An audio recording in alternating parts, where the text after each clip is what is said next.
The New Mexico State Aggies have taken the Pac-12 by storm in its inaugural season. Starting 4-1 in conference play, they control their own destiny to gain a conference championship bid. Their only loss is to Fresno State and are looking to get their longest win streak of the season. We open at home against Oregon State, who is also 6-4 on the year but are only 3-2 in conference. We start off the action, 5 minutes left in the first quarter. Quarterback Don Montiel is going to hit tight end Andy Alfieri across the middle for a big gain and a first down. On the following play, Montiel changing the play. He's going to draw back. He's going to look to throw it deep to wide receiver Zach Card, and he just misses out on a touchdown as he overthrows the receiver. On 3rd and 10, Montiel is going to stand tall in the pocket, moves around but ends up throwing it away as the Aggies defense holds. This sets up a long field goal attempt by kicker Matt Sherwood, who nails it. OSU's up 3 late in the first quarter.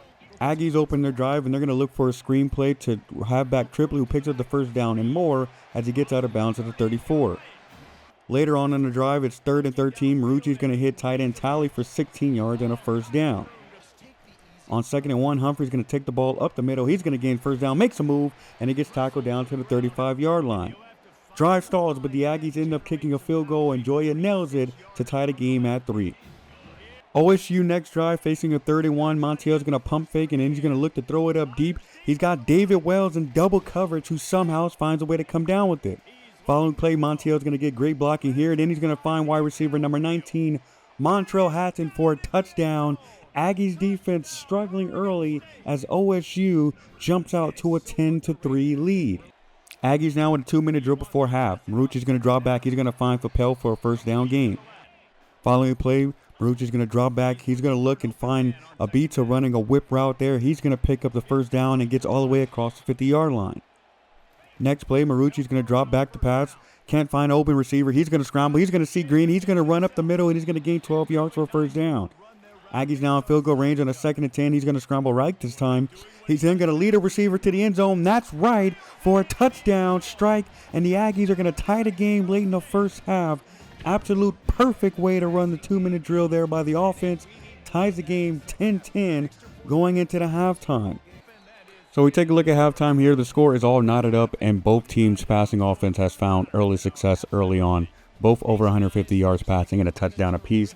Defense will likely be the deciding factor in this one. We're going to see which team can end up edging it out going into the second half.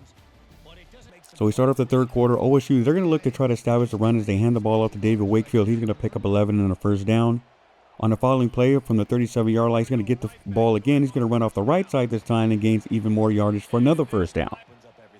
On 2nd and 7, Montiel's going to drop back the pass. He's going to throw the ball over the middle. That's nearly intercepted, but somehow finds a man, and that's another first down.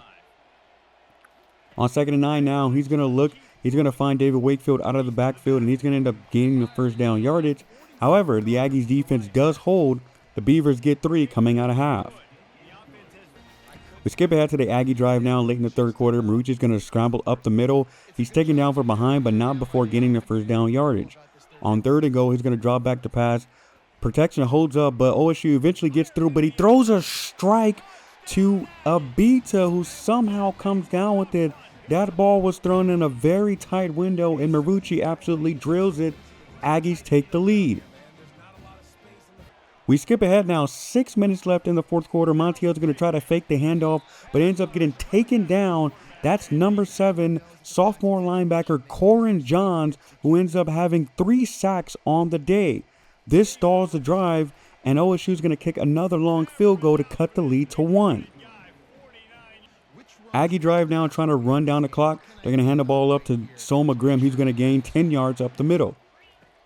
On 3rd and 10, out of the 2-minute warning, Marucci is going to find Caden Trevino across the middle. He's going to make a move, and that's going to be a first down and more as the Aggies continue to drain the clock. They drain it all the way down to 1 minute and 7 seconds. This sets up a field goal, and Joya drills it, extending the lead now 20-16. On the first play of OSU's ensuing drive, Montiel's going to get sacked by Taase, but they end up recovering the fumble. On a 4th and 25, he does find his man Jordan Anderson, but he only gains 21, and the Aggies are going to prevail and take this one 20-16. Defense gave up some plays early, but they end up standing strong. Quarterback Santino Marucci has a pretty solid game as he takes player of the game with 227 yards and 2 touchdowns. Second game of the episode, the Aggies host the Boise State Broncos, a team who most picked to run away with this conference. They come in 6-5 with a 4-2 record in conference. A Broncos win here could make the standings very interesting as they are one of 3 teams with a 4-2 conference record going into the final game of the regular season. Fresno and Utah State both have winnable matchups going into this one, and if the Aggies fall, that would create a deadlock for the potential conference title game matchup. No matter the outcome here, however, the Aggies can consider this season a success. We start off this one 9 minutes into the first quarter, and quarterback Maddox Madsen gets nice protection as he finds wide receiver Darius Eats Jackson for a nice game. On 3rd and 9, Aggies send a blitz. Madsen breaks the sack and finds Jackson again for a first down. Ultimately, this leads to a Broncos field goal as they are the first to strike in this one. Aggies backed up on the following drive. Marucci is going to throw the ball in the back of his end zone, but he throws it into coverage and is picked off by linebacker Chase Martin, and the Boise State Broncos has great field position for this one. Ultimately, they face a 3rd and 3 from the 3. Madsen's going to look to pass, find Nodes when he scrambles, but ends up getting taken down at the 1. They opt to kick the field goal instead of going for it, and this is a huge stop for the Aggies as they were backs against the wall for that one. Aggies drive now, down 6, facing 3rd and long. Marucci stands in a pocket and he finds Wright running a short route, and he's going to take it up the field for a first down gain. Later on in the drive, Marucci's going to navigate the pocket, but the middle of the field parts like the Red Sea, and he's going to scramble for 13 yards. On 3rd and 1, he's going to hand the ball off to Humphreys, who scores another touchdown on a great season by the freshman. Nice bounce back for the Aggies after a shaky start to take a 7-6 lead over the Broncos. Boise drive now down on 3rd and 4. Madsen's going to get the snap. He's going to find wide receiver Trent Denson up the seam for a huge gain. They sprint up to the line of scrimmage here trying to catch the Aggies off guard. They get set, and Madsen's going to play fake and look over the middle, but gets picked off by safety Josiah Cox. Defense flexing their might once again, helping out the offense. The Aggies have been able to lean on their defense all season, and they are once again showing they are the strength of this team.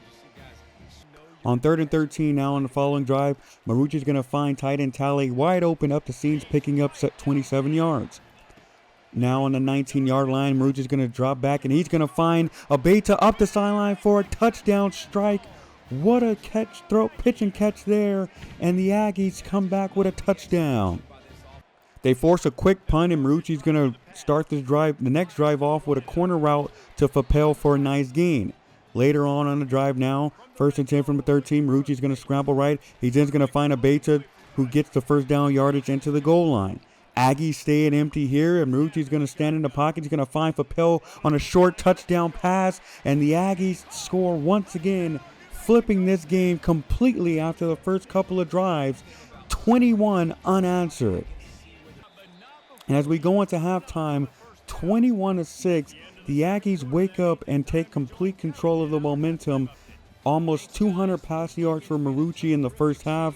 The early interception proves to not have shaken him at all. 3rd and 7 now in the third quarter. Boise is going to hand the ball off to the running back on a surprise run, and that's going to get the first down. On a 2nd and 9 now, they're going to drop back to pass, and Madsen gets sacked by defensive end Pierce Humpage. That is his 10th sack of the season, so both starting defensive ends for the Aggies now with double-digit sacks on the year. The Boise drive does end up stalling. They're going to end up settling for a long field goal once again. They're going to nail this one, and it's going to cut the lead 21-9. Aggies drive once again, backed up. Marucci's going to find tight end Talley up the seams to convert the long 3rd down. Aggies get 3, and Boise is on the ropes. On 3rd and 11, Madsen gets nice protection. He's going to end up finding wide receiver Prince Strahan for a first down gain. Boise now facing a 4th and 10 from the 32-yard line. Madsen's going to throw the ball, but ends up getting broken up by corner Nathan Mitchell, who breaks up the pass, and that's a turnover on down. Boise ball now down 27-9. Matz is going to drop back and fires across the middle, and that's picked off by linebacker Sone Ayupi, who waves goodbye to Matson and the Broncos, and the Aggies are going to solidify this one and basically book their ticket to the Pac-12 championship. Aggies win 30-9 off the arm of quarterback Santino Marucci, throwing for 293 yards and 2 touchdowns. With this victory, we will see Part 2 of the Aggie Bowl as New Mexico State will face Utah State in Vegas for the Pac-12 title game. What an absolutely successful season in their first year in the Pac-12. If you're excited for this championship game, please consider hitting that like button and considering subscribing. Thank you, and see you next time, folks.